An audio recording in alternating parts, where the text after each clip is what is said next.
राष्ट्रपति भबननिफ्राय गांसे हांख्रायलाय दिदोम दैमारनिसिम। उदालगुरि जिल्लानि सासे मिथिंगा अनफावरि सुबुं फैगौ 15 आगस्ट उदांस्रि सान फालिथायाव बाहागो लानो हांख्रायजादों मिथिंगा अनफावरि दिदोम दैमारिया। 15 आगस्ट भारतनि उदांस्रि सान फालिथायाव हादोरनि राजथावनि राष्ट्रपति भवनाव आलासि महरै सावरायनो हांख्रायनाय जादों आरो बेलासिनि जानाय हरनि जानायाव हांख्रायहरदों दिदोम दैमारिखौ। जितु राष्ट्रपति बिथाङा आंखौ 15 आगस्टआव लिंहरदों। लोगोसे मा होनो मोनानि ओंखाम जानायावबो बेलासिनि 6 रिंगायावबो बिथांजों जोङो एसे सावरायलायनाय आरो ओंखाम जानाय बे हाबाफारियावबो बिथाङा 15 आगस्टआव आंखौ लिंहरनाय जादों। ओंखायनो आं जोबोद गोजोननायबो मोनदों आरो बिथांखौबो हामबाय होननो सानो आङो। जोंनि जितु भारतनि राष्ट्रपति बिथांखौबो हामबाय होनदों। मानो होनबा आंखौ जितु इसिबां बेकवार्ड जायगा जितु जों भैरबकुन्दआवसो दोङो आरो लोगोसे जोंनि गामिया भुटानजों नांजाबनाय अरुणाचलजों नांजाबनाय, अब्लाबो जे गुबुनखौ सायख'लासिनो आंखौ सायख'बाय, बेनि थाखायनो माने आं गोजोननायबो मोनदों आरो बिथांखौ हामबाय होननोबो सानदों आरो। उदालगुरि जिल्लानि भैरबकुन्दनि आग्रांजुलिनि बिफा कामेश्वर दैमारि आरो बिमा अकनि दैमारनि सेथि फिसाज्ला दिदोम दैमारनि राष्ट्रपति भवनाव हांख्रायनाय लाइजाम सफैनायनि खौराङा नखरजों लोगोसे ओनसोलनि गोग्गानाय लाबोदों। बिथाङा राष्ट्रपति भवननिफ्राय हांख्रायजानानै गोजोननाय फोरमायदों। आंथ' जेनेबा उन्दै समनिफ्रायनो जिहेतु जों हाग्रायाव नांजाबनायखा जोंनि गामिफोरा ओनसोलफोरा, नाथाय आं फरायदोंमोन, कमार्स लादोंमोन। कमार्स लानानै आं बिकम कमप्लिट खालामबाय आरो डिएलएड फरायबाय आरो बेबायदिनो आङो मास्टार मावदों। बेनि उनाव आङो जितु मास्टार मावदोंब्लाबो आं माने मास्टारदोंथ' जेनेबा मास्टार मावनानैबो मोजां समाजखौ सिबिनो हायो, नाथाय हाग्राखौ जे आं रैखा खालामनो हागोन, कमप्लिट टाइम होनो हागोन, बे हाया, मोनाबो टाइमखौ। ओंखायनो आङो कमप्लिटलि गारनानै माने हाग्रायाव आं कमप्लिटलि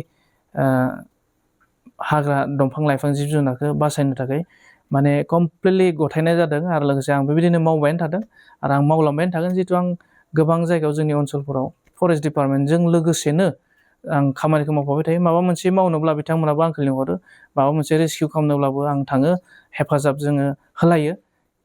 आरो लोगोसेनो आं माने 2014निफ्रायनो आङो माने बेफोराव आं बाहागो लाबाय थादों आरो।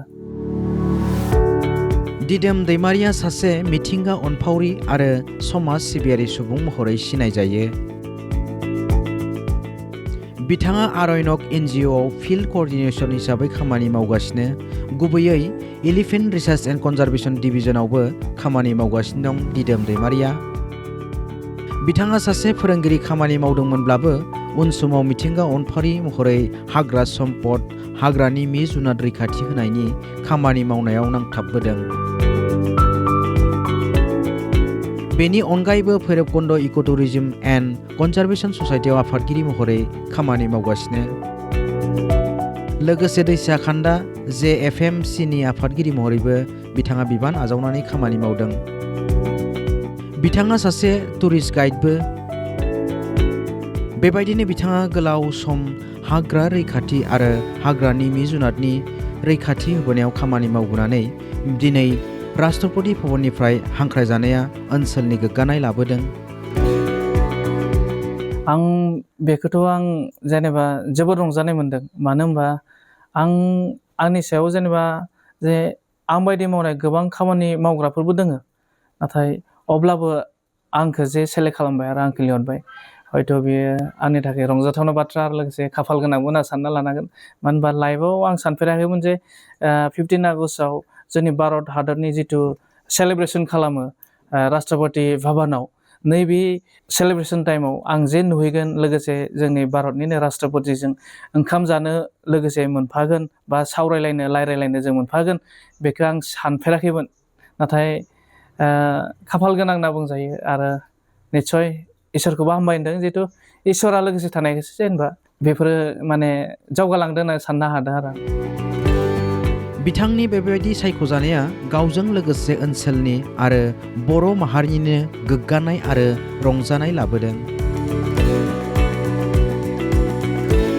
उदालगुरिनिफ्राय उपेन दैमारिनि हेफाजाबाव निउस डेस्क रिपर्ट बड' लाइभ 24।